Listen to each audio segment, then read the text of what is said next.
All right, and we are live. Hi, everybody. Thanks for joining us. We're gonna get started in just maybe about 10 minutes. We got Brian here from Redbrick Craft Distillery. Hey, Brian. How you doing?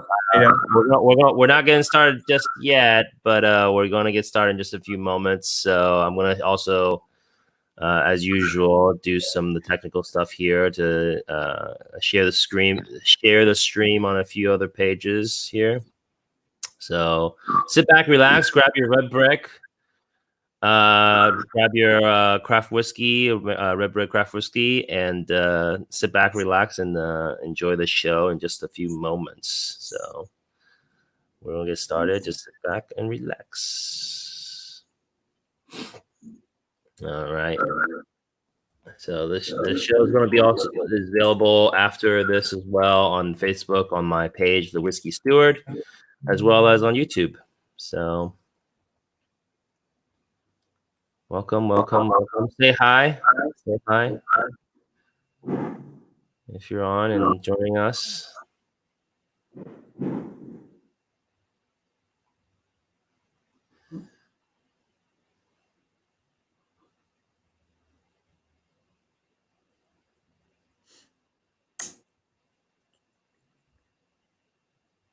Hello with face world.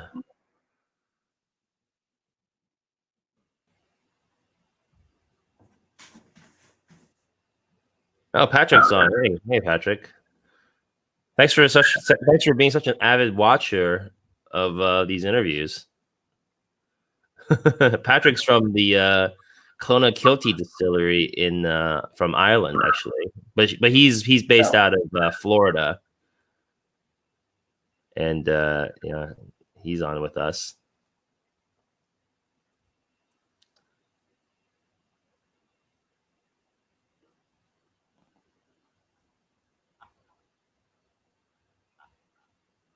Here we are.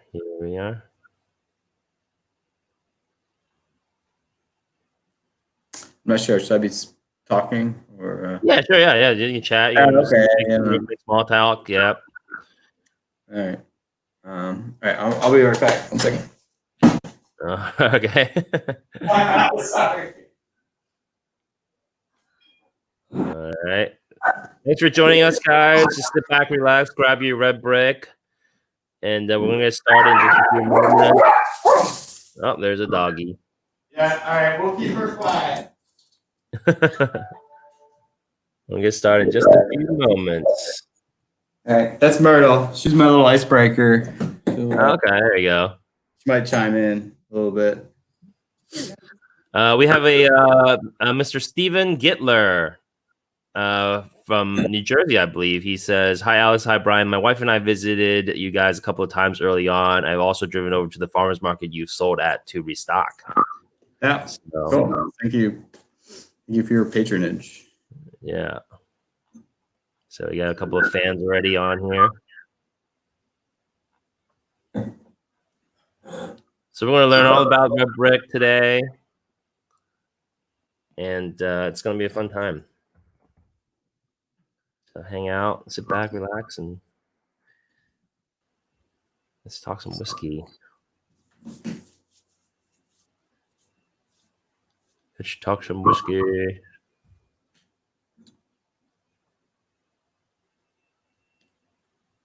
This is my whiskey glass of choice, by the way.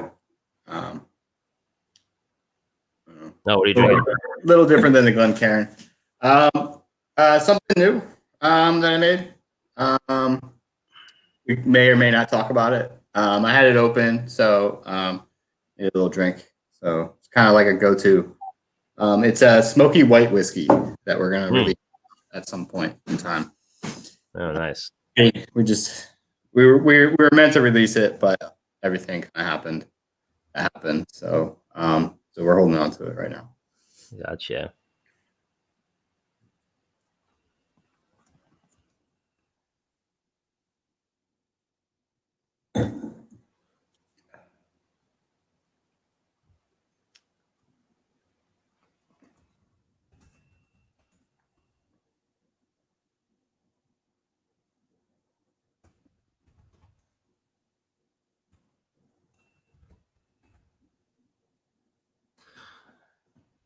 Everybody that's just joining us, again, we're just going to get started in just a few moments. We're just ushering people in right now.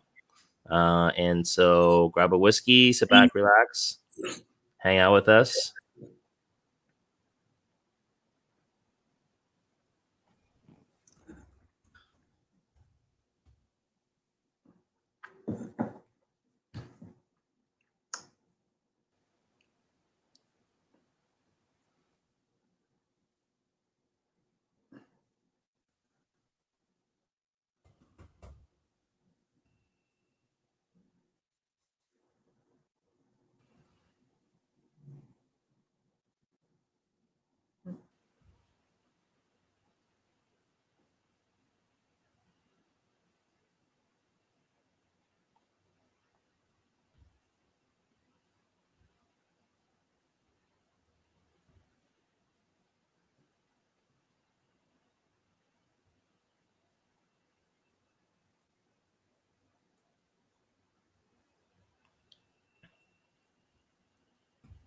Oh, yeah, my friend Frank. Frank, thanks for joining, Frank.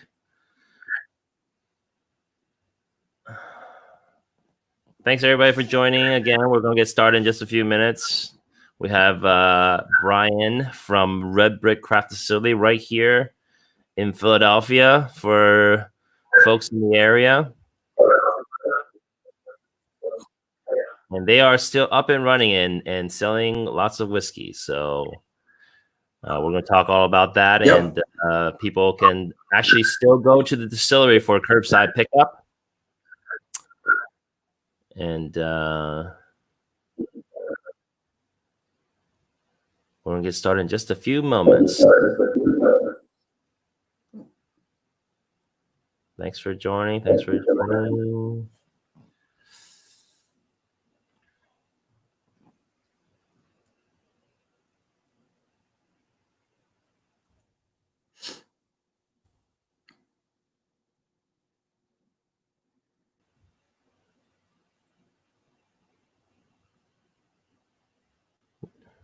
Herman Hoggs says, awesome.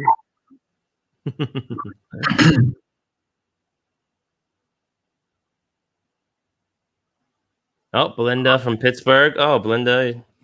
Thanks also to Belinda for being such an avid viewer of all these interviews.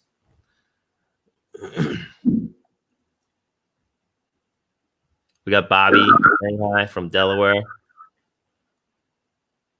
Bobby. Joe Pinto. Great Philly brand. We've awarded them best whiskey at the Philadelphia Whiskey Convention. Cheers. Yep, I remember that. Yeah. You remember Joe? Do I remember Joe? No. Maybe it's okay. Yeah, I had to see the face. Most likely, yeah. It's a very unique name, I know. All right.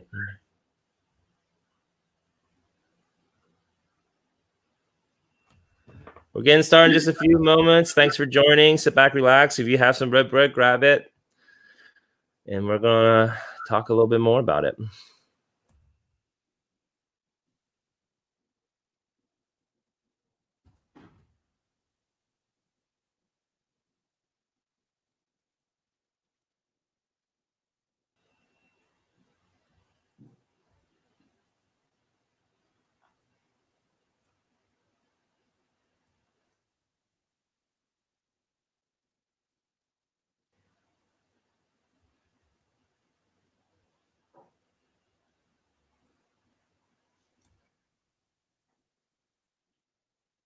Everybody's doing well, hanging in there.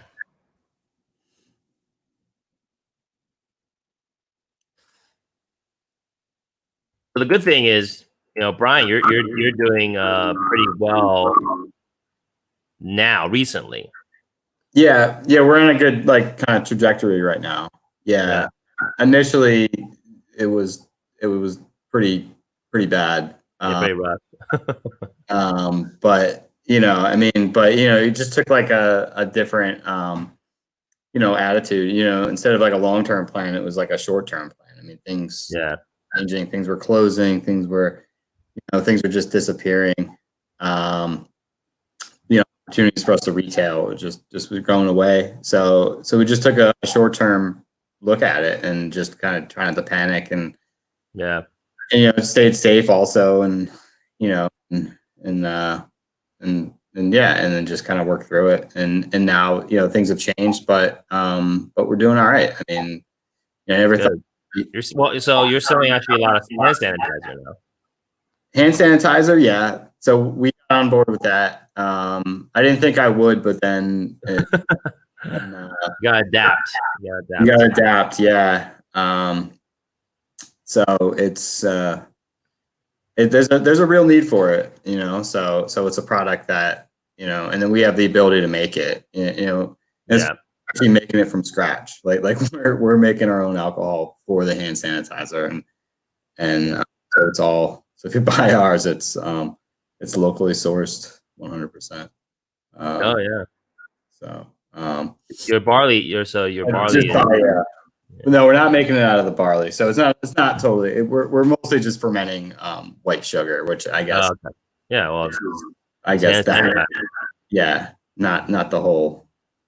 Not all the way down the supply chain. It would be too costly and too labor intensive to do it. Yeah, I was about to say. That's good. All right, so roughly we're gonna get started here. It is 9:00. Thanks everybody for joining. We do have Redbrick Craft Distillery with us today, Brian Forrest. So we're gonna talk a little bit about just the distillery. We're gonna start just with introductions. For those of you joining us for the first time, I'm Alex. You can follow me on Facebook at The Whiskey Steward. You can see that on my right here.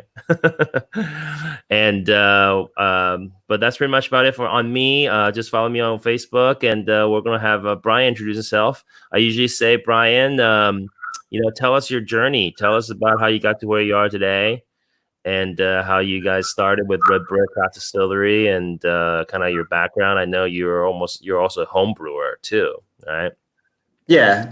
So I've done several of these, many of these interviews already, and a lot of craft people. I just interviewed at Dad's Hat last week, and they were home brewers. So we're seeing this kind of trend of people being home brewers or home distillers and getting into this craft scene, which I really love seeing, because it's this kind of entrepreneurial spirit that that's American innovation. Yeah.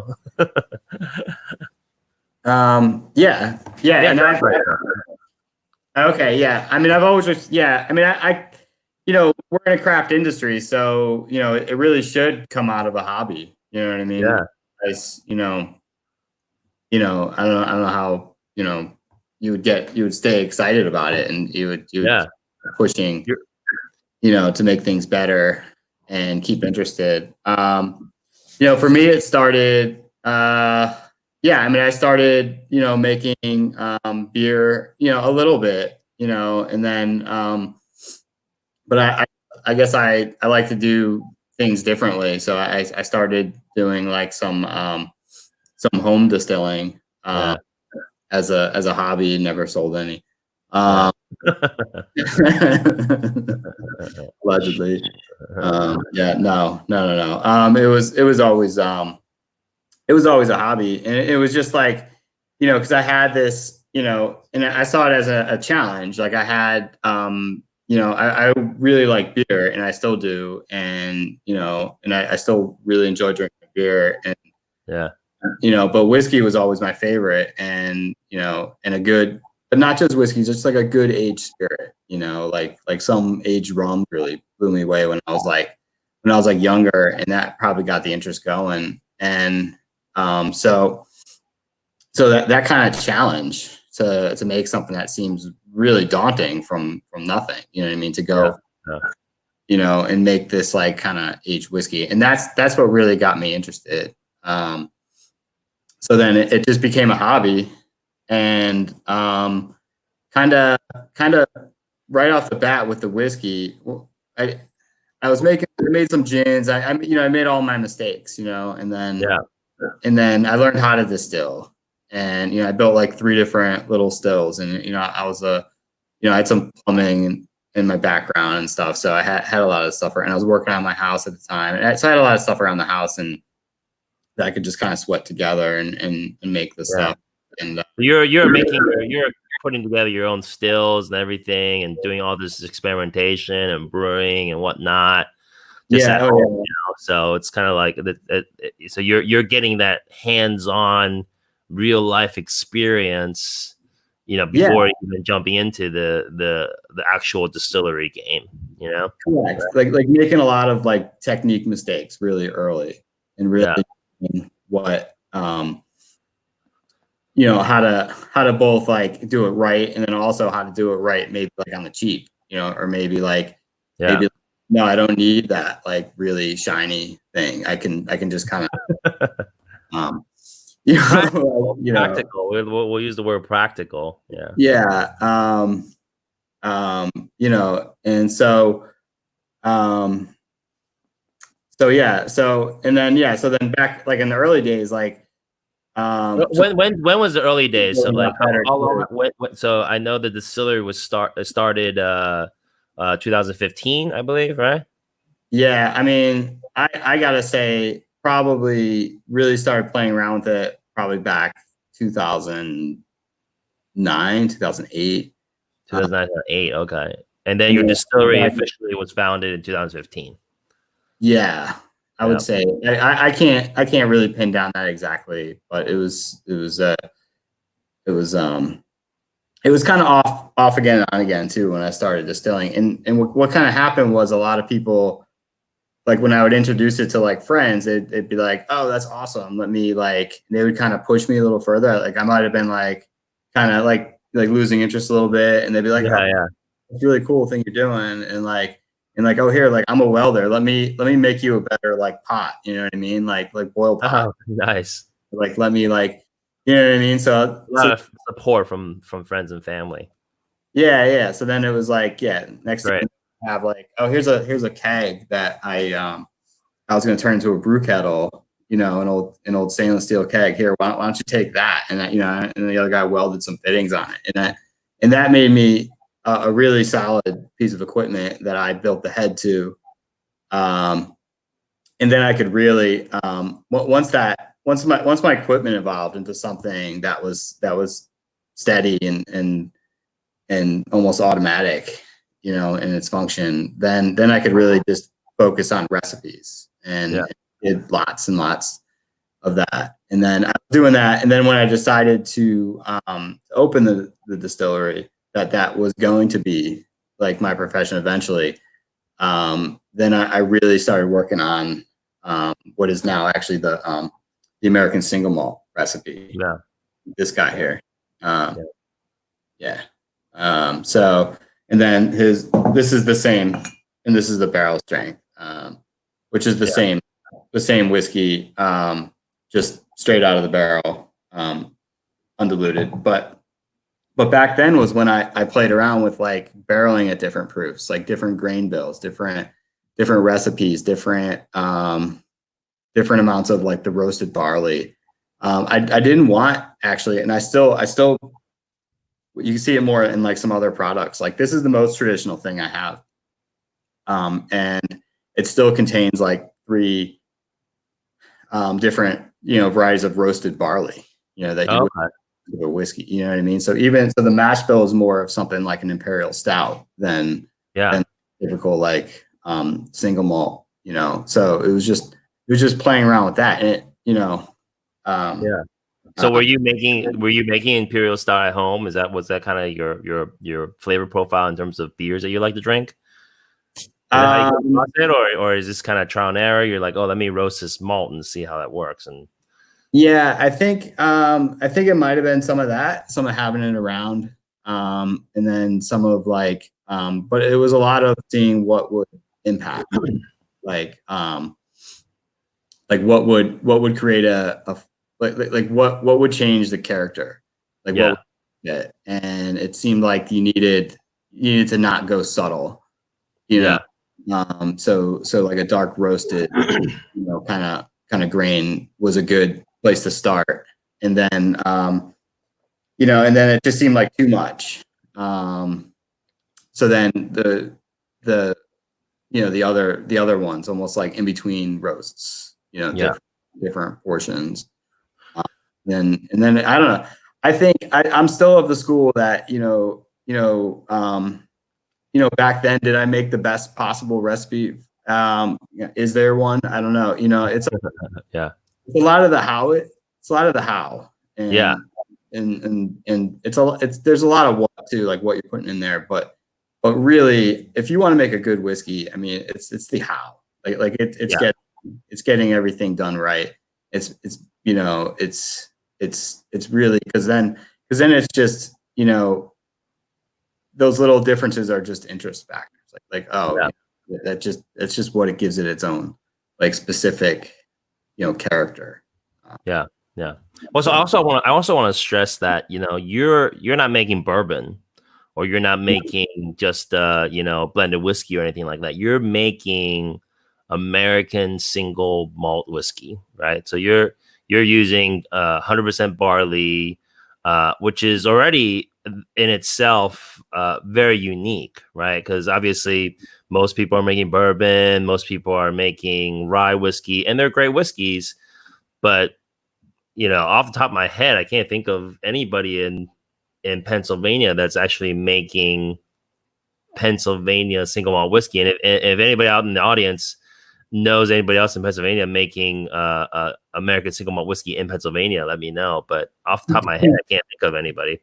A Bluebird in the Philadelphia area. Oh yeah. They do have. Yeah. So they do have that one expression of their single malt. Yes, but then they also make the bourbon and rye. Yeah.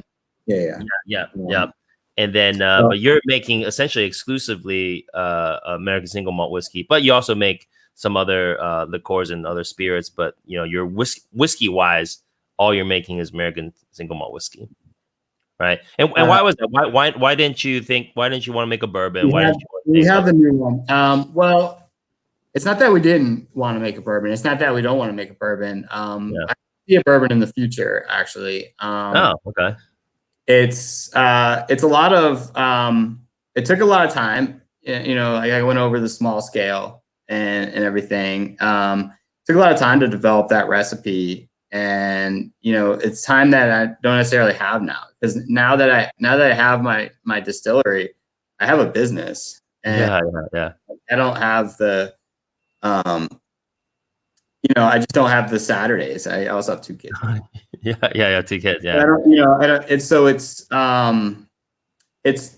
time, but then so there's development time, which I could, but then there's the, like our space we're growing out of, so like logistically, we don't really have the barrel room for it. We don't have. There's a lot of reasons, and honestly, the way we're growing, we don't take on loans. We've just been kind of growing since the beginning, and just kind of bootstrap the thing right up from like a barrel, like kind of bigger than that, but I'm trying to get in the so it's a lot of So I forgot. I was losing my track on my point there. So just keeping up with the demand on our whiskey has been a lot of work. Yeah. And so I also want to add too, you don't actually sell officially through the PLCB at all. You're not even available in stores. No. Yeah. So you sell directly at your distillery, and you're through your own outlets like farmers markets. You go to farmers markets. But recently, well, I guess it was last year, but now I think they're closed, the Reading Terminal Market. We're actually there. They're open, and it's a kind of an out of the way little spot that that we can control the environment in. We can clean the counter, we can sanitize it. My friend just goes there and basically camps out, and there's that, but there's been a decent like retail. I mean, we're the last distillery standing in there. There's no, and so it's just us in an empty room. And are people actually going into the Reading terminal and buying your whiskey from there? I guess you know. Yeah, I mean, no, I didn't even know they were open. I didn't even know they were open.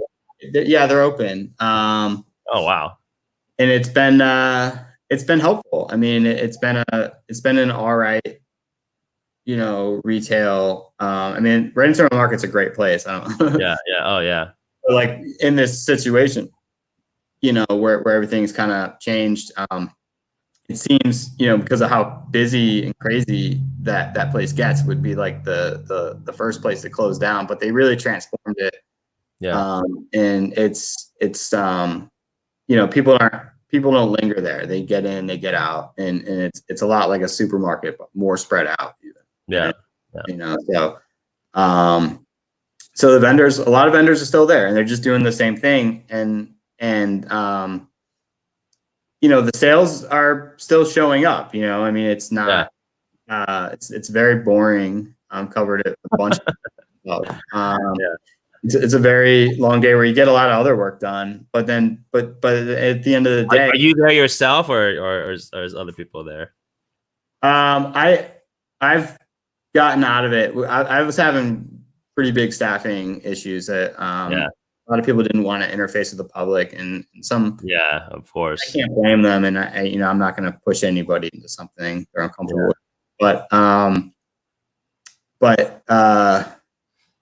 So yeah, I was covering it. And so my I guess my point was when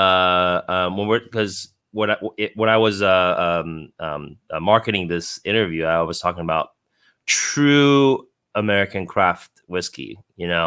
So what is craft whiskey like? So you're doing everything, right? You're the distiller, you're the manager, you're doing the mashing, you're doing the barreling, you're doing the bottling, so you're like almost essentially you're a one-man show. You don't have any other full-time employees, right? So everybody else is a part-time employee.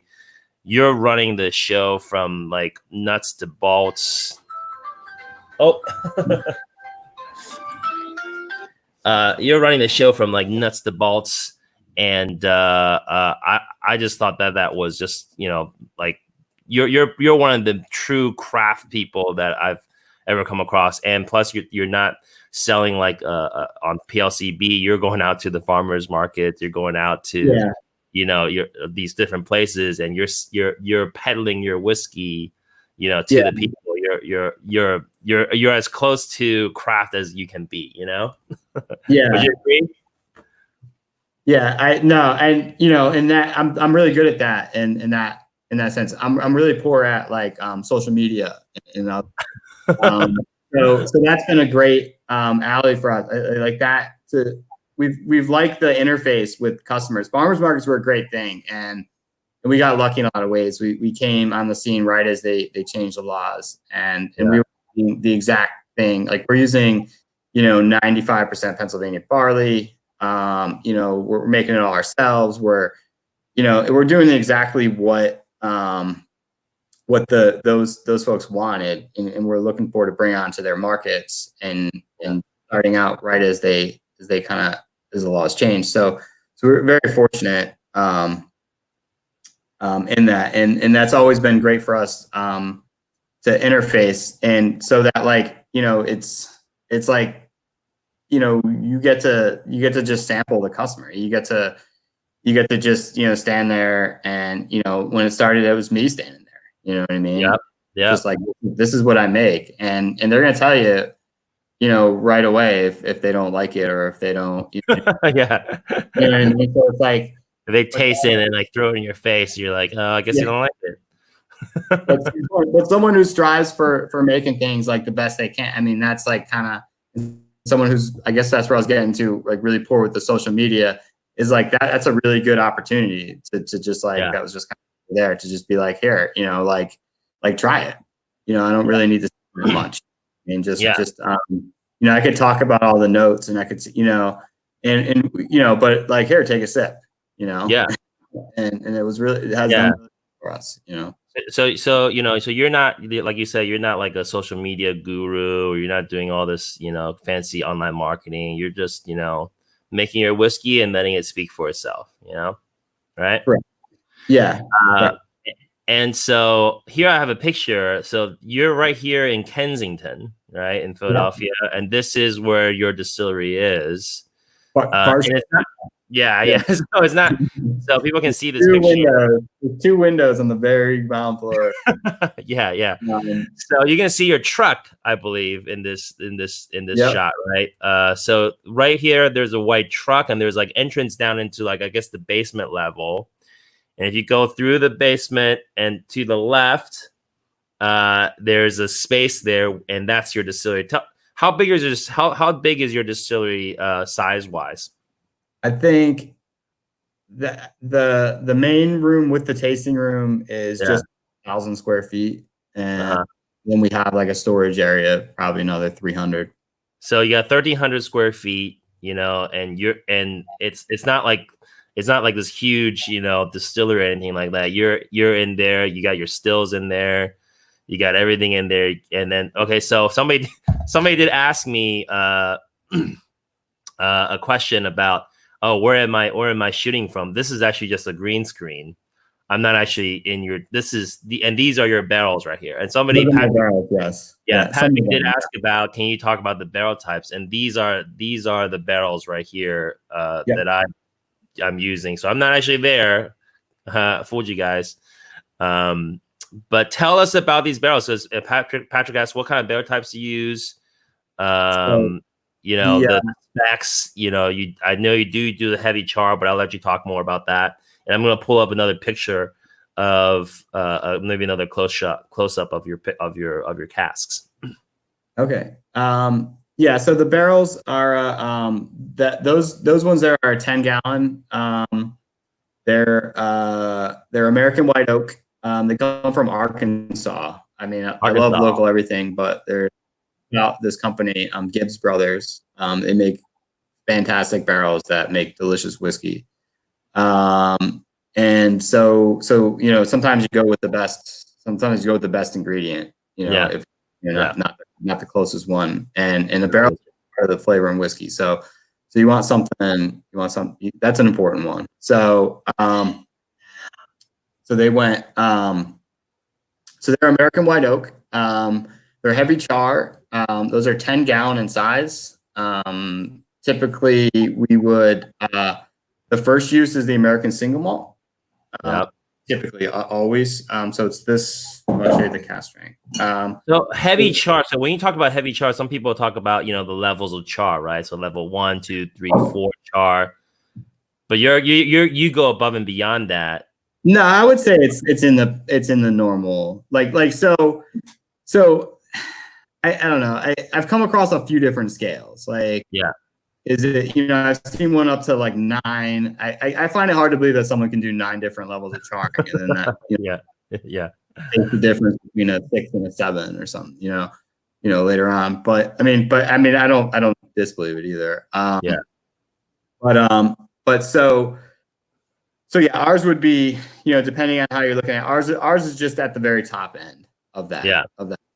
So ours are like alligator skin. When we dump a barrel of whiskey, flakes of charcoal have to be like filtered out of it. You know what I mean? Yeah.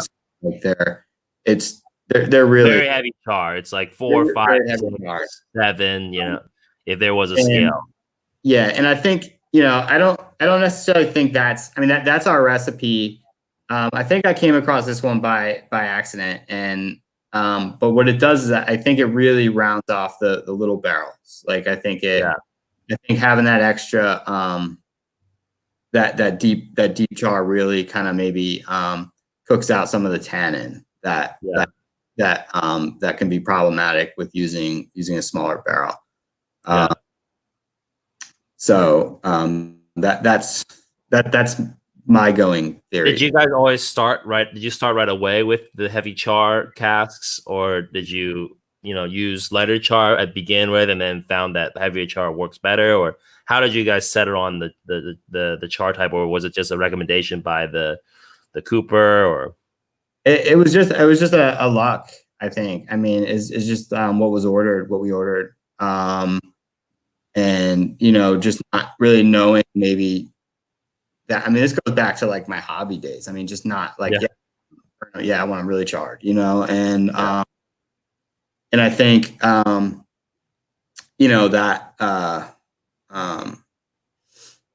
that was just like I said, it was kind of like a luck thing. And then I think I didn't notice. It was one of those things where like something good was happening and I didn't want to change it. And but then I noticed other people's whiskeys. Like I'm always, it's just the magic of whiskey. Yep. Yeah, I'm always comparing like mine to other people's, like always. And so so I noticed things about other people's that I didn't like using the small barrels. And that's kind of what that really woody flavor, and like I read these about small barrels and it's just not the same. And it's just, and I just shake my head. I'm just like, they're just not, they're not, there's something wrong, it wasn't, it was the barrel, you know what I mean? Like, it's not like, like they're all over oaked, it tastes too much, tastes like a lumber yard, and there's no way what could happen. And it's just, it's really not true. They really do make a great whiskey. Yeah. And here's another shot of your rick house. Right? That was actually 5. So those are the original barrels when we first opened. Yeah. Still in service. They've gone through. They've been used a second time for a product called From the Woods. Birch beer inspired whiskey, and then now they're actually filled again with an aged rum. Those is about 2 years old. So I have no idea when I'm pulling them. I'm just gonna let it get as dark. Yeah. Well, so what I also love is also it's you don't let anything go to waste, So you buy because you're a small business owner and you're running this super craft distillery. You age your whiskey in these casks, and then you also have your rums. You have your other spirits that you're using these casks for. It's not like you're just tossing these away. So you're dealing with these real life kind of budget issues that maybe like a bigger distillery or somebody with $1 million doesn't have to really deal with, and you're in there and trying to rack your brain in terms of how do I be profitable, right? And my distillery. Yeah, also, I like it. I mean, I like using my barrels again. You know what I mean? I like that is my 2 products that came ahead of it. Like I won't find like the single malt. The Woods is this one is is really balanced to go into the barrel that the whiskey came out. What I mean? And it's just like where am I going to find like some used 10 gallons American single malt barrels? It's just not out there. So I like using them. What I wish I had more barrel space for sure. I wish I could start like the bourbon and whatnot. That is a want. So there are people with a couple of questions over here. Donna asks, whereabouts in the Reading terminal market are you selling exactly? Do you know? Okay, it's like the far back corner by where the bathrooms are, like right. Okay. That's just it's right. And no, it's not like really close to them. It's just in that same corner. There's a PA general store. We're like right in back of that. And which farmers markets do you sell at? Currently, we or when they were open and you do go when they were open, we were at a lot. Reading, we did Head House, Clark Park, Rittenhouse Square, Okay. Hill Farmers Market, Media Farmers Market. Oh, okay. So a lot. Yeah. A lot. Yeah, no, we were that really evolved.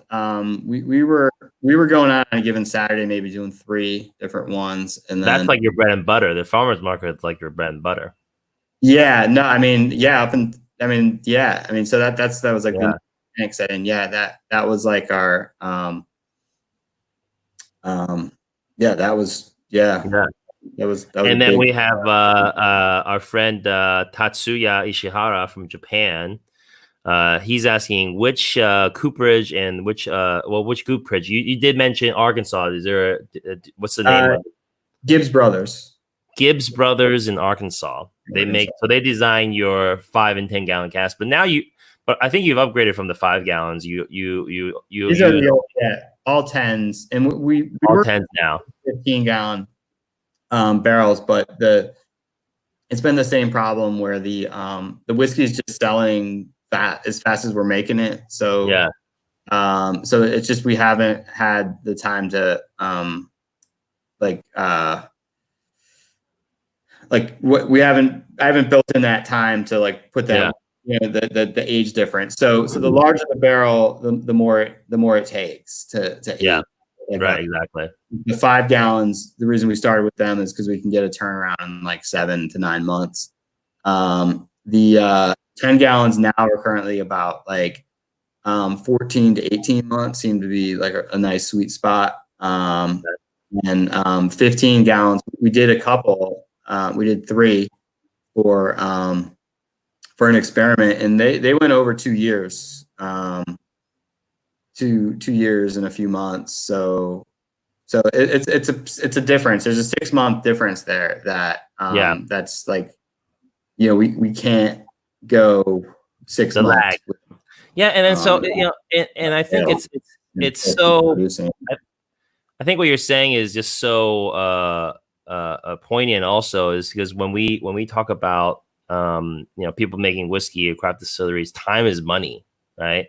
Especially when selling you're selling more than you're able to make, right? So you're it's not like you're making million or a couple million gallons of spirit a year. You're making how much are you making? How much whiskey are you making on average, or how much is a batch, or how many barrels are you producing a Um, month or a year? yeah, I mean the goal for this year was like 650 gallons. I mean that was 650 gallons. Okay. yeah. So it's not a lot. Yeah. I mean it's a lot in terms of like it's a lot of whiskey, but Yeah. not So business wise. that's 65 barrels at 10 gallon barrels at 65 barrels, 650 barrels, right? Yeah. And then so you're moving through that, ASAP. And then so even when you even just making that decision from going from a 5 gallon to 10 gallon or 10 gallon to 15 gallon, and when you're tasting the whiskey and understanding what's that flavor profile you're looking for, that 6 month lag, that's kind of cash flow that's caught. That's kind of will get stuck for you, and that's like a real life thing. Like Jim Beam, Jim Beam doesn't have to deal with that, right? Jim Beam or larger producers aren't thinking about as much of those kind of issues as a true small craft distiller like you is, and I think I just really uh, um, um, Yeah. so interesting to kind of really learn about or hear about these kind of real life issues that a craft distiller has to face, and the challenges that you guys have to face. Right? It's not like you don't want to use 53-gallon barrels or whatever, or you don't want to make more whiskey, but it's just all about capacity and what you're able to do, right? And keeping the quality up. Yeah. I mean, And the quality.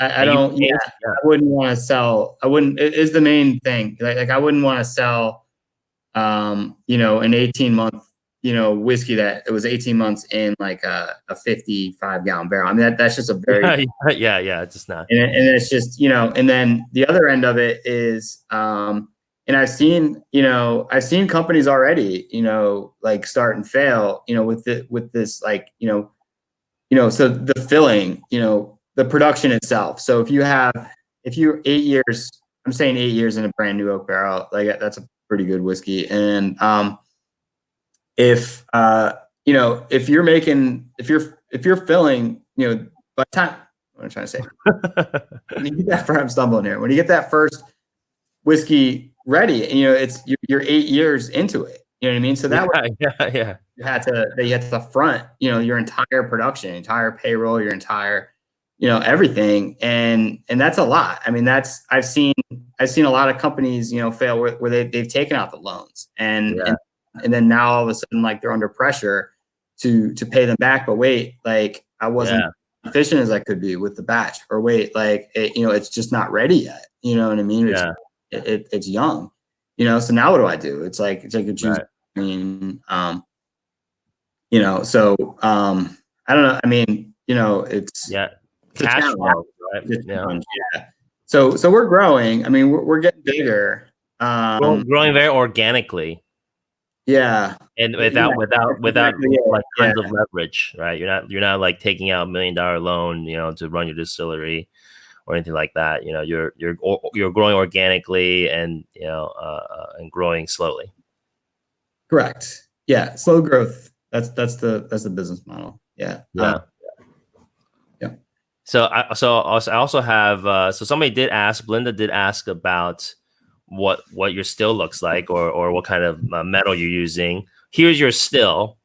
Yeah. So your still is about 6, maybe like 7, 8 foot tall. I've been to your distillery, so it's probably just a little bit taller than me. This isn't like a huge column still, or this isn't like a no. I mean, the pipes that you're seeing going up are, to give a scale, those are like 4-inch pipes, the ones coming right off the cone. So it's not a very big still. It's got a capacity around 150 gallons. 150 gallons. All electric. It's mainly just a pot still. I did install a deaffumator. Just goes back to my early still building days, where, like, so you customize this still. This is your customized baby. This is like a customized, you know, piece of machine. This parts. Yeah, I mean, this is probably the most parts I've ever bought for a still. Just myself. And you know, it's I mean, it's mainly just a pot still. The controls, you know, it's really, the controls are, it's just got like 7 different elements, and so it's got 7 different heats and things, and you know what I mean, and it's just the strip of stainless steel you see above the copper, almost at the very top of the you know, with those pipes going to it. That's a deaffumator. That adds a little bit of reflux. Really, you can really notice the difference when you have that going. I don't typically strip with it on when I'm doing the stripping runs, but unless it's like the wash is really low or something, some reason I want to get the alcohol bumped up a little bit. But there's a big difference. It adds probably about 15 or so percent alcohol to the percent alcohol to the distillate, and it really cleans it up. It really it makes a little difference. It gives you something to adjust and work with. And so you do a double distillation, right? You do your stripping run, and then you do a redistillation. You know? Right. Yeah. And then so you didn't have that the reflux generator or the I guess you call it the deflegator or deaffumator. I don't know. I never said it out loud. The word I only read, and I was giving it. Yeah. In the oil industry, that's a deaffumator up there, right? I'm like, I was like, it's not a deaffumator. I think it's a deflegator. Well, I know there's a terminology. It's called yeah. But you were running and making your whiskey without it, and then you decided that you wanted to add that just because from your experience that you wanted to create more reflux. No, this still was built with that. Oh, it was okay. Oh yeah, but you wanted that there from the get go. Oh yeah. So everything I had built, everything goes like back to like hobby days. Like I when I didn't have that on there, the reflux in the column going up was when I was building stills, when it was just a hobby. Yeah. That's when I wanted that extra, for sure. I knew by the time we opened, we had I had, my whiskey recipe. The From the Woods actually goes back longer. Yeah. An older recipe that I the beginnings of that was like I fermented a bottle of Pennsylvania Dutch birch beer and ran it through the still just to see what would happen. Yeah. I mean, it wasn't until very recently that we had something new that that I really put some time into. What I'm drinking right now, a new white whiskey that we're coming out with. Yeah. So I think, I don't know if anybody else feels as, feels about this picture, but I'm kind of going to plastic buckets. So I'm a whiskey geek. So yeah. This was taken today. So we're making a lot of hand sanitizer. Okay. Yeah. So I mean, not that I'm against. I mean, those are food grade, and the temperature is low enough. And not that like I really think it would have a huge negative impact. That's hand sanitizer production. Yeah. This is a hand sanitizer production. That's just no cuts running the still, getting the So what I was trying to say was, being like a whiskey geek and whiskey nerd myself, just to talk to somebody about like them customizing their own still like this, it's like if somebody's really into cars or like really into like bikes or something like that, really into guitars or something like that, and they talk about all the different customizations and you built this, it wasn't like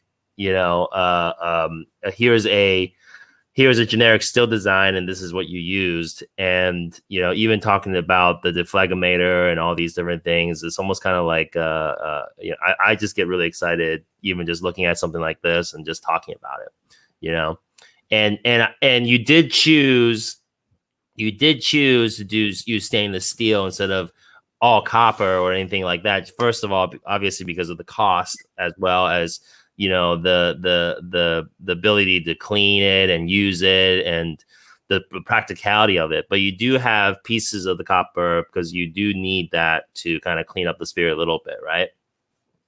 Yeah. Well, what are your thoughts about having your still copper? I don't know. I mean, so I regret I made some parts. You can't really see them in there out of the condenser out of copper, and that's given me some issues. You just got to make sure it's really clean. All the time. Whereas the stainless is just not as big of an issue. Exactly. And then, but I don't know. I don't know how much. I have no problem. Yeah, the reason most of the still is stainless is because of cost. But I really and truly don't really know that copper is that much big of a difference for you. Yeah. I mean, well, I think it is for one reason, for sure. Like it's, copper as an alloy is very is one of the best conductors of all the metals. And it's I mean, I could be wrong here, but something like 3 times better conductor or than stainless. So it acts. So in terms of giving reflux and to a still, like that's where copper is very useful and very good. But in terms of like pulling out like sulfites and things like that, I mean, I've cleaned those stills and I got it like shiny, and then you know what I mean. And I think 15 minutes into the all those copper parts, like 15 minutes into the run, and it's all, you know what I mean. It's all like basically it's got that blackness already. You know what I mean? Whatever happened quick. You can just continually like pull out like sulfites. I think the main reason you go with copper is for the reflux and just the better conductor. Well, you just need a lot more copper. Copper in action. And that's what the deflagrator does. For me, that gives me that reflux that I'm missing. I mean, that if you can imagine what that's really doing is that little short piece of stainless is really like, it'd be as if that pipe was going up like another 10 feet, Yeah. and so it was all copper. So what are we looking at here? So this is also you can kind of get a glimpse at the overall distillery. So you can see those wooden planks. So you're on the lower level right there, but you can also see these huge. Well, they're not even huge. They're maybe about 8 or 9, 10 feet. But so, these are your fermenters right here. These are your fermenters. Yeah, it started in stainless, and then when I grew into plastic. It started with one for the rum. I just needed, I wanted to do bigger batches of that, fewer days mixing it or whatever. And and all the production went into it pretty quickly. One of those guys has been with us for like 5 years now, and it's just showing no wear at all. I mean, but we're not a brewery, and so people got to keep that in mind. Like if I had to like sanitize those and make like actual about it, no, it's not going to happen.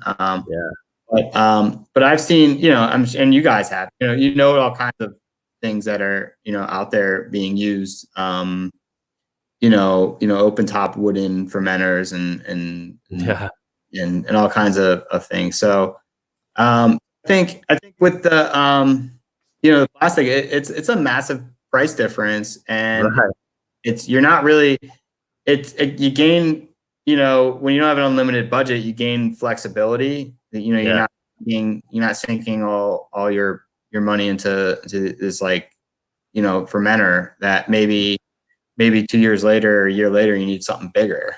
I mean, and so it's worked out. I mean, we have 4 of those tanks. You're not seeing one of them, and that's they're 300-gallon tanks, 1,200 gallons worth of fermenting. That's not nothing. You know what I mean? That's pretty good for a 900 square foot, 1,000 square foot space. Yeah. So even with your fermenters, you're talking about just essentially practicality, right? So, what drives your business and even just this distillery is just how can you practically use these products, and you have to take in consideration just your budget and the quality of whiskey that it makes and everything, right? So another really interesting discussion, just when we're just even talking about your stills or your fermenters here and what you decide to use. So interesting. And then so when I was at the distillery, I wish we could see inside the fermenter, the one on the right. I'm not quite sure if there's any of the whiskey in there, but when you're doing the fermentation, like you're saying, it's like an imperial stout. This is a really dark mash, right? Yeah, so the whiskey mash, it's like jet black. It's like just black. Yeah. So your mash, and so tell us about this. How are you getting this black mash and wash? And you mentioned a little bit about the roasted barley earlier. Tell us about it. That's it. Yeah, it just picks up the color from the roasted barley. That's really all it is. It's just that carbon from it being charred. It's the dark chocolate malt. Chocolate malt. Yeah. So yeah. That we've gone through a bunch of different ones though. I hesitated there because I don't know if the one I use actually right now is called a chocolate malt. I've found better and better sources. Products. It's a dark roast. It's a dark roasted malt. It's a very dark roasted. Yeah, very, very heavy. Like it would be like one step below the very darkest that you could get. So it's just but it's a very small percentage. I mean, you're only talking of that really dark stuff. You're only talking like 5% of the whole mash bill. But that's what it'll do for the actually the light roast is about 25% of the mash bill. So that makes up, that contributes more flavor. People kind of forget about the toasted one in there. Okay. Because like the chocolate's like the the kind of like the more kind of, I guess it gives it that kind of dominant. Yeah. Like so can you tell us the percentages again? You said so 25% light roasted malt, and then 5% dark roasted malt.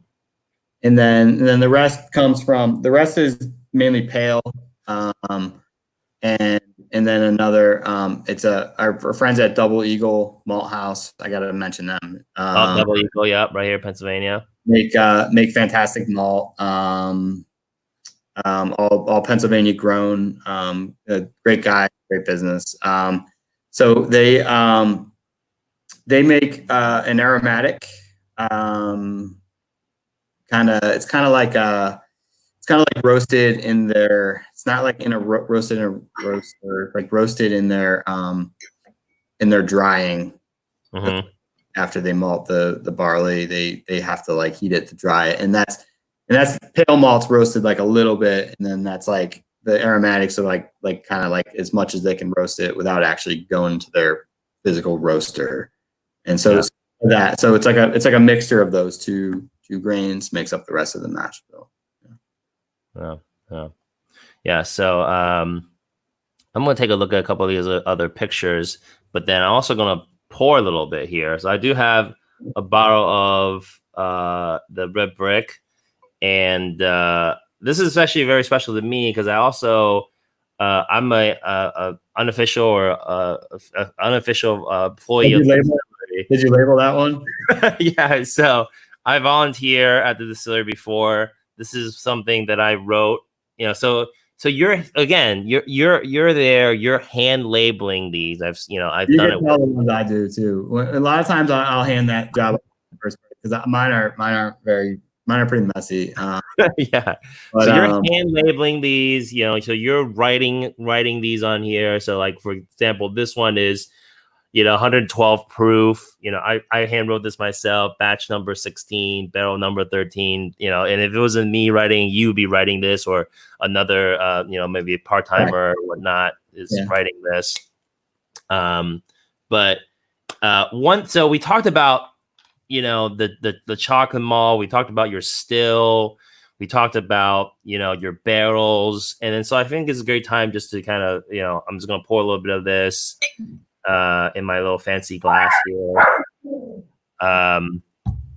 and have a drink. So, what about the yeast? Okay, yeah. So, what kind of somebody asked in terms of the yeast? Are you using just your generic distiller's yeast, or did you play around with yeast? That was a big part of. I'm also opening. Okay, great. So that was a that's a good question. I mean that was a big part of the recipe building. I went through a lot of different types of yeast. We use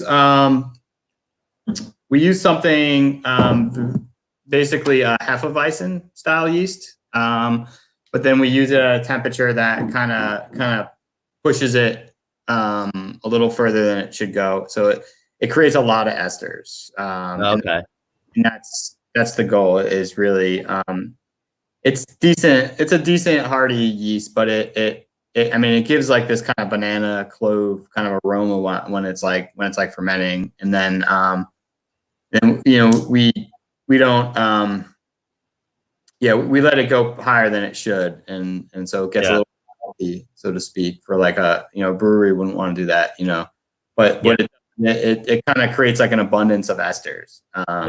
When you're distilling, when you're making whiskey and you're trying to add something to it, you have to go big. You can't go subtle. Grain is a very white whiskey is a very bland spirit, and it's to not the one we just made though, by the way. But the it's very like bland, and it's like I describe it as like it's like bland with an exclamation point. You know what I mean? It's just a lot of like just to cover it. It kind of it's like very crackery, very and it really just smothers flavor. Right. So you say you're using a Hefeweizen to do all the and you're letting the temperature rate, you're using it, you're fermenting at a higher temperature. Correct. Yeah, we'll drop it in like 85, 90. You know. Oh, okay. I won't. Yeah, typically at the end of the brew day, if it's only if it's only down to 90 and it's time to go, and that's that's okay. Okay. You know, yeah. It's a long day. So These are about 10 hours. Oh yeah, and how long are you fermenting for? How long are you fermenting? It typically goes at least a week. Okay.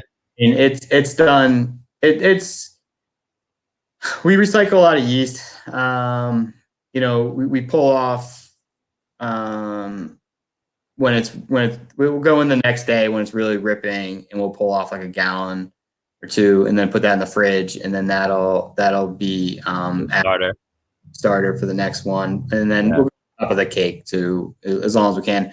I mean, in the winter, you know, when like the shop's chilly in there, and you know the yeast might last, you know, for months, and so you are using kind of like I guess that's a long way of saying that like the time it's fermenting sometimes depending on how healthy the yeast is. Like if it's kind of reaching the end of its usefulness, and then it kind of it'll take a little longer. You know? Yeah. So on average, maybe about a week or so, right? Yeah. I mean, we're only brewing once a week. We're only really making the most. Whiskey is because everything that goes around the whiskey production, you know what I mean? You know, like we talked about it. It's mainly just me with a lot of help. And so everything that goes around, I mean, the business including, you know what I mean? There's just not time. Yeah. You mean you're brewing maybe like once a month, you mean, or? No, more than that. Okay. I would say about like 3 times a month. Okay, so 3 weeks out of 4, you're you know, because every time you're fermenting, would be for the whiskey per week would be a pretty good average. Yeah, I would say. Okay, 3 weeks out of a month. Like you average the year. Yeah. Yeah. Okay. Yeah, and so the decision to even ferment for a week at a time versus a shorter fermentation, that's also again. In this kind of craft distilling setting where, you know, time is money, right? So making a decision to really, you know, the plastic tanks coming in. I mean, just get more tanks. yeah, exactly. And you don't have that's like, either. You know, I mean, they're you know, that's another way to do it. You know what I mean? Yeah. Yeah. I mean, I personally like the, you know, when we're filling the we're filling the still up coming out of the tank. We like it when there's like just the right amount, a little skim of like mold growing on the top. It creates this fruity kind of earthy flavor. You know what I mean? Okay. When it's not there. So for that to show up, you know, is pretty awesome. I mean, okay. So we want kind of like a rum fermentation, you know, like you're taking it really out, and you're getting a little bit of the bacteria set in. Yeah. Oh, I mean, there's no little bit of back. I mean, they're fully those tanks. Okay. Yeah. They're sour. If you take a sip of that beer, it's sour. It's extremely sour. But the sour doesn't go away. I mean, I you know, there's obviously something I was initially really concerned about and wondering what it would do, but for whatever reason, the sourness just stays down in the still. Like it stays down in the boiler. It doesn't. Yeah. You can't get sour distillate. I don't know what. Right. Yeah. No. Yeah. You can't get sour distillate. Yeah.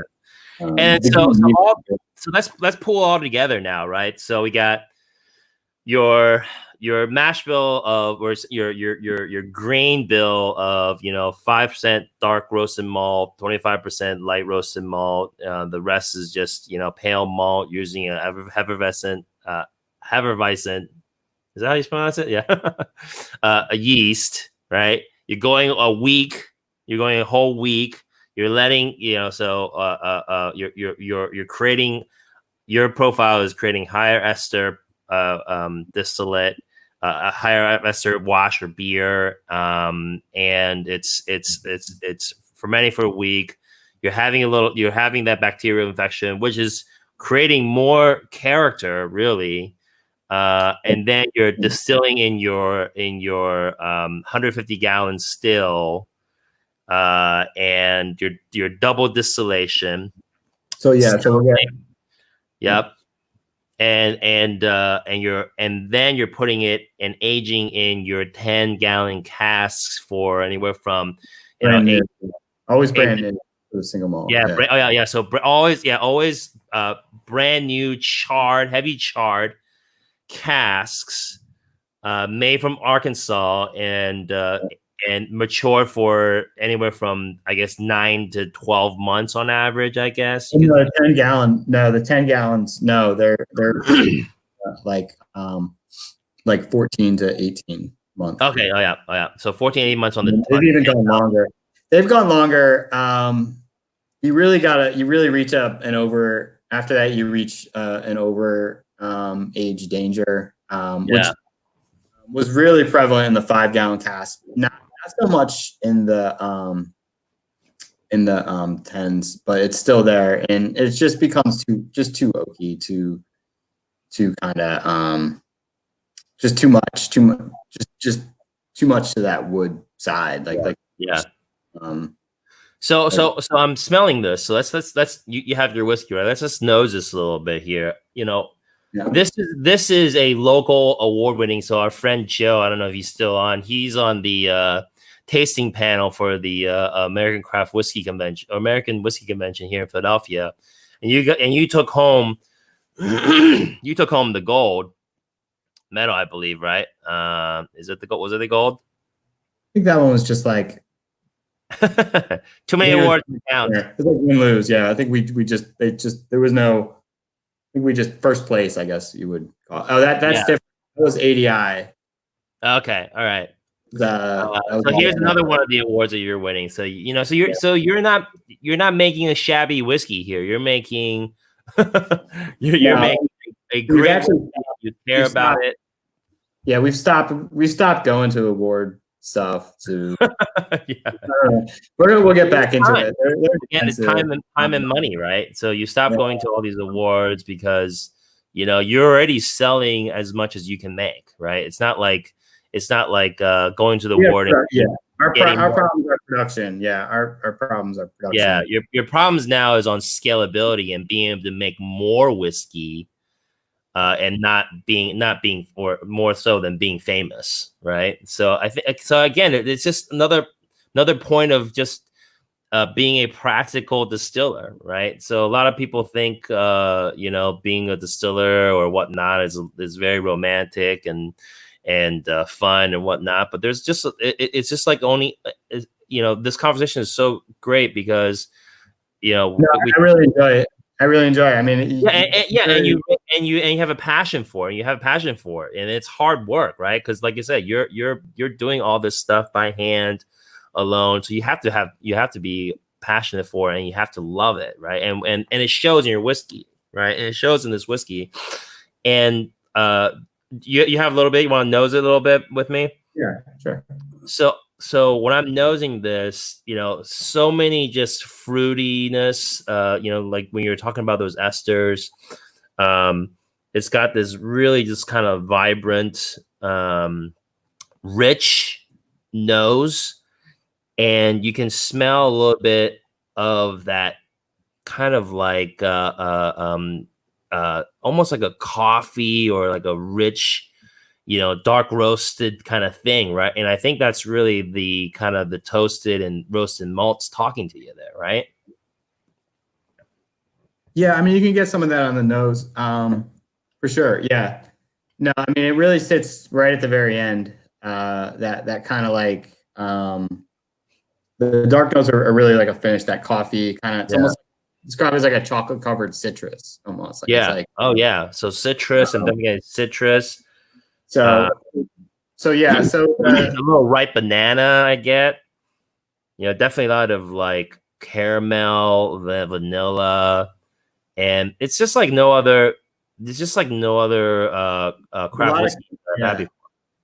Go ahead. Well, there's some out there. I mean, I had ones that I always kind of strive towards, like Stranahan's, makes a very solid whiskey, Mm-hmm.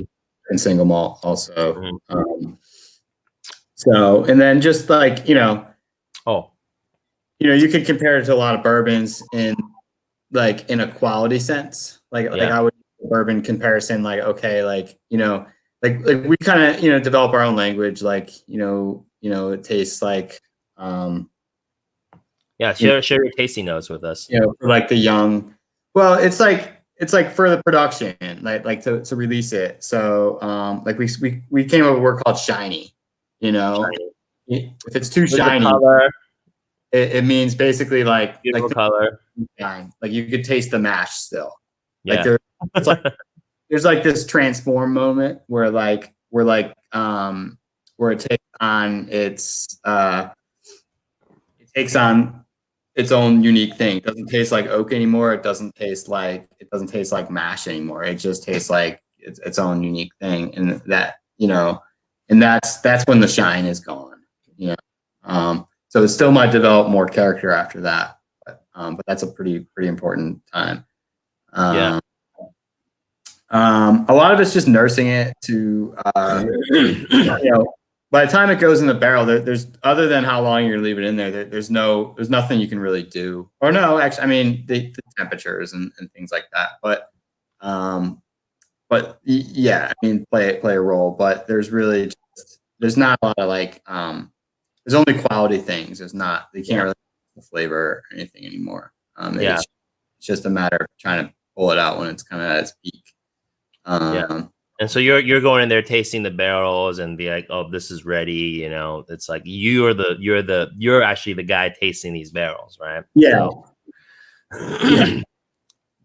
Correct. And on the palate, so as we're talking about tasting, on the palate here, you get a lot of richness. There's oak, but then there's also a lot of complexity. And again, a lot, and I've had a lot of friends try this. There's just that kind of dark, that dark malt there's almost like a cocoa, a chocolatey. There's also like this kind of like coffee, mocha, these kind of flavor profiles.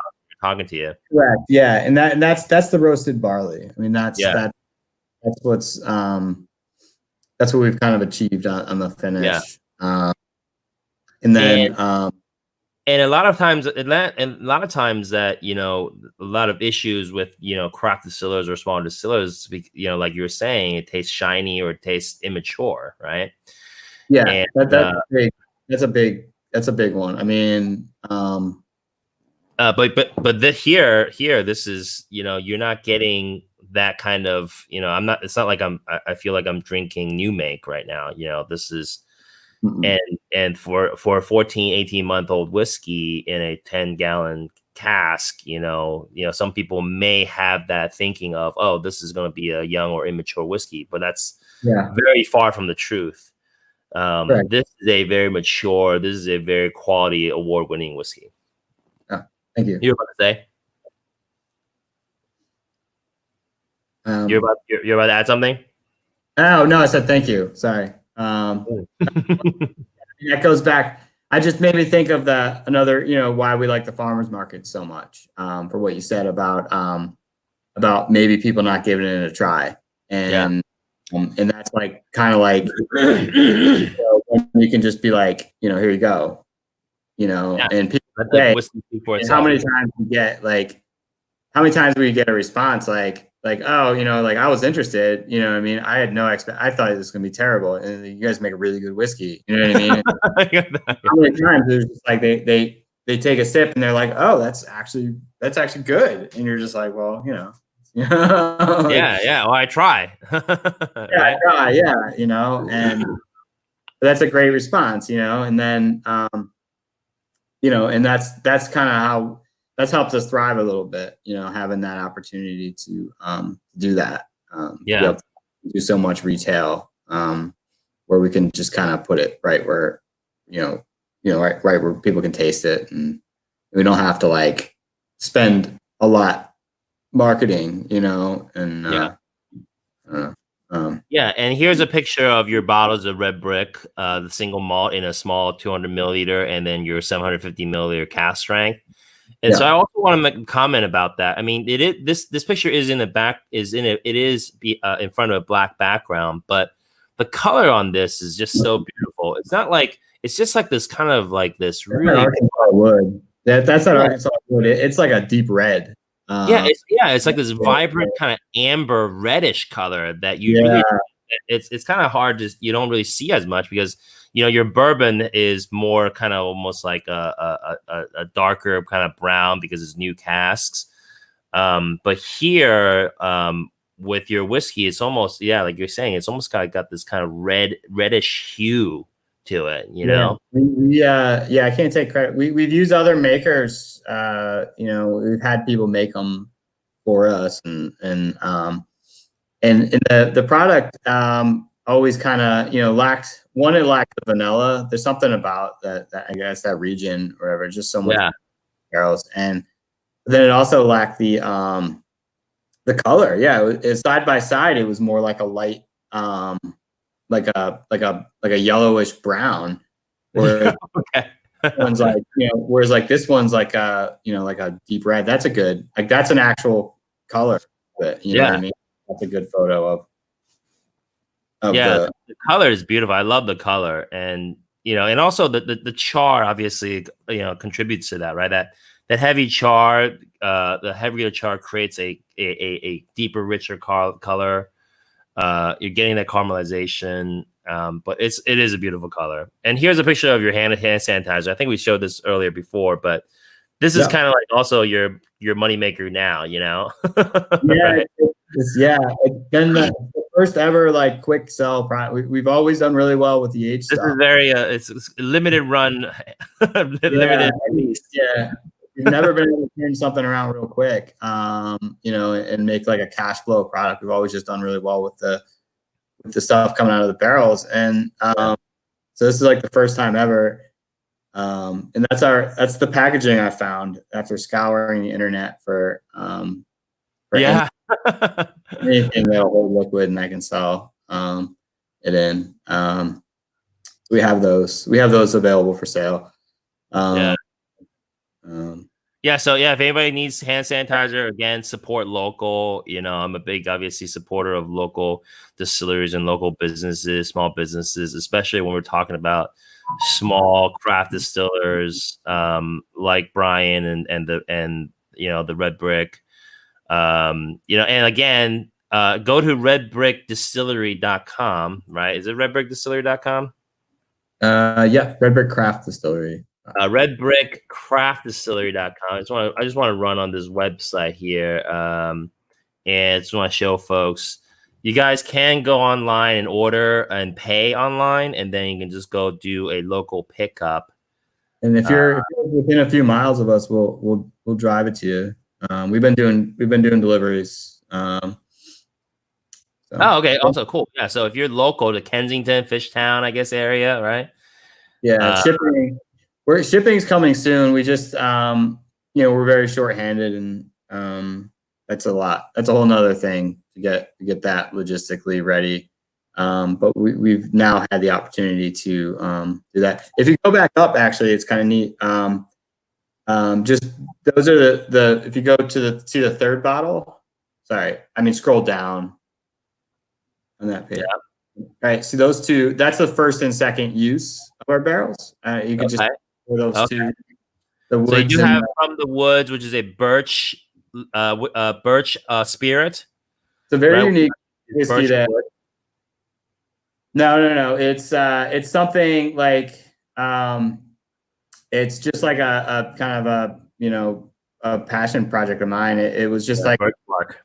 and it's like it's made basically. We make a birch beer from scratch. It's actually brewed from not a whiskey. It's brewed from wildflower honey. Yep, spirit. Yep. And black birch bark, and we just we basically make a really strong birch beer, and then we ferment it. Yeah. And then we distill it, and then it sits in the whiskey barrels that we dumped the single malt out of it, and it sits there for about 2 years, and so it's like a second use of our barrel. Nice. Your pineapple rum here, where I've been to the distillery where you're like that. You put a ton of pineapples. Yeah. when you're making this thing, it is like we bought a press. Pineapple bomb. We actually just bought a press right before this whole thing, the whole COVID thing happened, and we just used it for the first time making another batch. So now it's even more pineapple-y now that we can. Oh wow, look at that! Even more pineapple. If you love your pineapple. You buy this rum, just don't use it on pizza. Yeah. And you do also have the Simple Shine Sugar Wash rum, right here as well. It's a white rum, yeah. It's a neutral. It's something for cocktails. It just not everyone likes whiskey. It doesn't make any sense. Oh no. But it's just something else. We try to stay away. We stay away from those people. Yeah, it's the business aspect of it. You know what I mean? Like, it's a sale that's made that wouldn't have been made otherwise, And right, exactly. Oh yeah, exactly. You have to cater to the masses. Whiskey rum is really easy to make. However, there is that's a really old picture there. There is a aged rum coming. In this exact spot where you're showing a picture of this is going back to the first use of those barrels, but now they're on their third use, and some of them are up to 2 years old, and so there is an aged rum coming. So the white rum wasn't for nothing.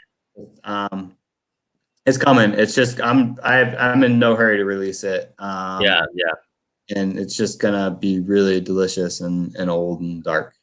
Adam Petito says he's very thankful for your delivery from last month. So awesome. Apparently, delivered to our friend Adam. Thank you for purchasing, and thank you for supporting local. Yeah, absolutely. And I just want to run through a couple of these pictures. We have a few minutes. We usually go about 10:30. Here are some of the old prices, but here's your shine, your single malt, your cask strength. You got your woods. The woods is like, a birch beer. Very, very great. It's such easy drinking too. I really love it, actually. Very soft. Something about the honey. There's something about the honey fermenting that it makes a really soft alcohol. Yeah, it's just so easy drinking and great for cocktails. Again, here's your prior fermenters, but then now you're kind of like those are mash tuns. Yeah. Okay. Yep. That's the new purchase. The next new purchase is we've been using 2 small mash tuns instead of 1 large one, and that's gonna. Here's a good picture of actually kind of like a shot of the distillery. So, like I said, 1,000 square feet. You got everything you need. Your stills on your right. That's old. I mean, there's only 1 tank in there right now. Yeah, right. And you have even more equipment in there. You can see off to the right over there. That's kind of like your maturation room, right? That's the room. Yeah, if you notice, that's the whole room there. Yeah, there's a small room over there, and then on this, over here towards us, there's more racks and with more. The barrel racking has grown. Yeah. So you're definitely outgrowing. Very few barrels. Most of the barrels we've ever bought are with us, so we're just growing more and more space. So And so you did mention that you are going to be moving to a new space. You want to talk a little bit more about that? We have a space. We have it's up on It's in the neighborhood still. It's on like Front Street, 2310 Front Street. We just got, we got the lease and then The front door, yeah. oh yeah. Well, that's an older sign. We don't have that anymore. But yeah, so that's the future location. So we're gonna have more of a bar front. We're gonna have it's just a better building. It's bigger. Yeah, bigger, more space. You have more. Useful. Like even the space, like this space now has a square, and we can. Whereas the new space is like really deep in there, so it's just a lot more usable, and then just better in a lot of ways. Yeah. Oh yeah. Here's your bar, right? You do cocktails when you do give tours, right? People can go on. We're not doing tours anymore right now, I'm sure. But you can go on Groupon and or just call in, and I believe you have some Groupons out there for tours and things like that and whatnot. You can go there for cocktails. Here's a couple other pictures. So this is what I was talking about, the labeling. You're doing hand labels. You're handwriting the proof and batch numbers and barrel numbers on there. Again, I mean, that's it. I mean, yeah, people are like surprised when they see it when they get there, but then everyone right. It's like you don't think about it, right? You're like, oh yeah, it's a huge distillery, right? But then it's just 1,000 some square foot space, and you're making great whiskey, which just goes to show, you don't need a lot of money to make great whiskey if you're passionate about it, and it's I'm a big fan, obviously, of what you're doing. And does anybody have any questions or anything like that, or is there anything you wanted to talk about? We're gonna wrap up a little bit here, and or just kind of slowly drink our whiskey for the next 5-10 minutes.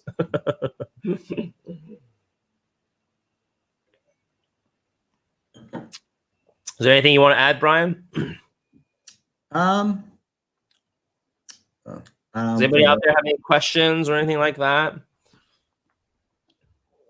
But yeah, I mean, I'll just, like talking about the tours, people, are surprised when they see, the size, but then they, they realize that we do everything. And then when they get a tour, they get like this is like, wow, like this is how whiskey's made, from to glass and craft.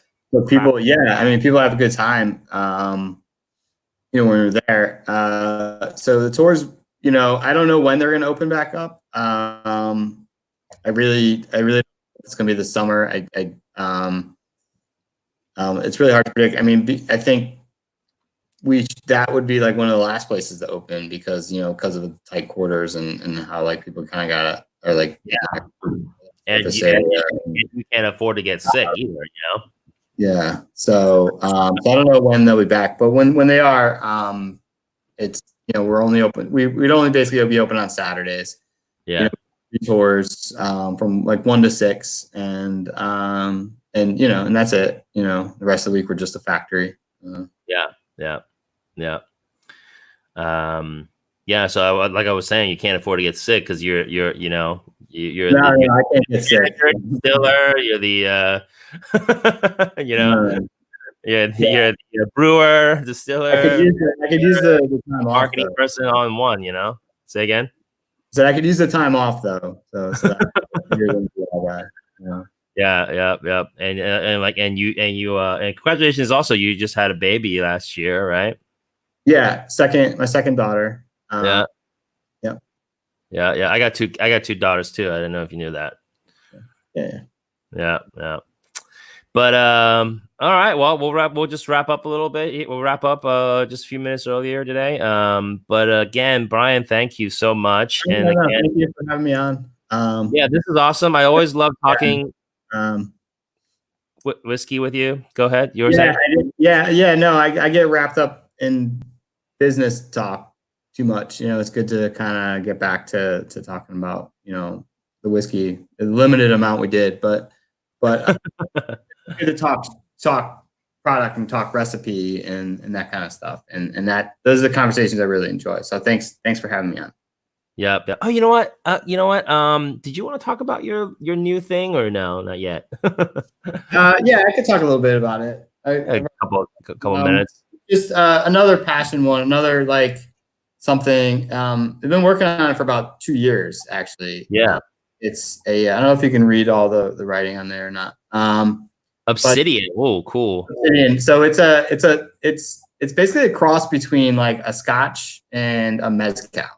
Yeah. So it's a 100% malted barley, but it's what I do is I roast the mash to the point where it's like almost like burnt to a crisp. That's where the name Obsidian comes from.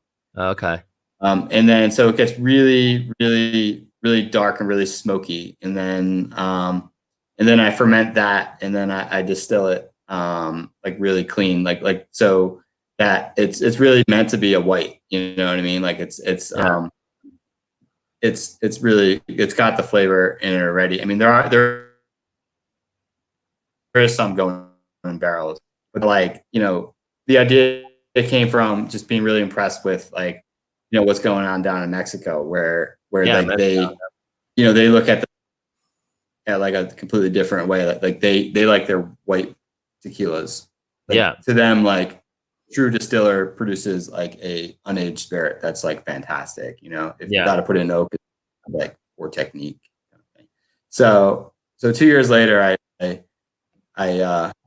will be out soon, and you guys can try see what you think. But it's Obsidian more talks about the taste, the flavor, than anything. So it's like a smoky, and I was actually there when you were actually cooking and roasting that mash, right? And so that one didn't even go in. That ended up being the one you saw ended up being a very underwhelming batch. Okay. Like further from that. I mean, it evolved into like custom equipment to really in the So you're essentially just roasting the crap out of that mash, and then you're distilling that, and you're getting this really smoky kind of spirit. Yeah, correct. Like burning, basically like burning the sugar. It's kind of like it's very very complex too. So like kind of like in between like not burnt at all and burnt just pure charcoal. Yeah. Like, it's pure charcoal. It's like it's got nothing. It's gone. There's no more flavor left. Right. Yeah. Right. So everything in between that is character is complex, and so it's a very complex thing, and it's the smokiness is so strong. I mean, you don't really it overwhelms the barley, and that was the 2 years. Like that's what took so long. It was to get rid of that like crackery kind of white whiskey thing, and have that kind of like flavor that I really liked from the mezcals. Yeah. So a lot of experimentation. A lot of time and effort. It's something different. And that's what I like to do. I mean, that's where, the next product out, like I said, is most likely a bourbon. I mean, that we're wow. Okay. That's the next project. But that's the first thing I've since I've opened the distillery that I really had the time. I really put the time and had, really create something new. And that's what I really like to do. Yeah. All right, Brian. Love it. Love the passion. Jason says going to follow your page and look forward to when you ship or pick up next time I am in town. And he says, cheers. And he ends with a very great phrase, keep PA craft alive. Yes. And Marissa says, did a tour with probably back in 2016. Looking forward to seeing your new space. Good luck. Thanks everybody for joining us. Brian, again, big fan of what you do. Big fan of your distillery and your whiskey. And I just think it's such a such a unique story, and it's just really when you talk about craft, right? I mean, you're doing it all. You're from being a home brewer to becoming a distiller of your own distillery, and just getting your hands dirty and just doing everything there is to do. Yeah, I mean that's what I like. If I wasn't getting my hands dirty, I wouldn't. Pretty boring, pretty quickly. If I was the business end of it. Right. Yeah. And it's so great to just, see you thriving, because I visited the city back when you first opened as well and took tour, and 5 years later, you're thriving, doing well, growing to a new space, and right here in Kensington, Fishtown area, right? And then I live in the same area, so. Awesome. Thanks again, Brian, for your time. Thanks everybody for joining us. Go visit their website. Please support local. Buy your hand sanitizers from Brian, and buy your whiskey from Brian, and check out everything that they have to offer. It's great stuff. I definitely endorse it. I love it. Their whiskey, great. Nothing you've had before. So rich, so fruity, and got that touch, just that kiss of chocolate, and those rich cocoa and mocha, and it'd be even great in coffee. Just a little splash of that in your morning coffee, get you going. Right. All right. Well, thank you, everybody. Again, we'll see you next time. Please like us on Facebook, like my page on Facebook, and please also share. If you enjoy this broadcast, please join us next time. And again, Brian, we'll say goodnight to you. Thank you very much for your time. Thank you. All right. Take care. Bye-bye.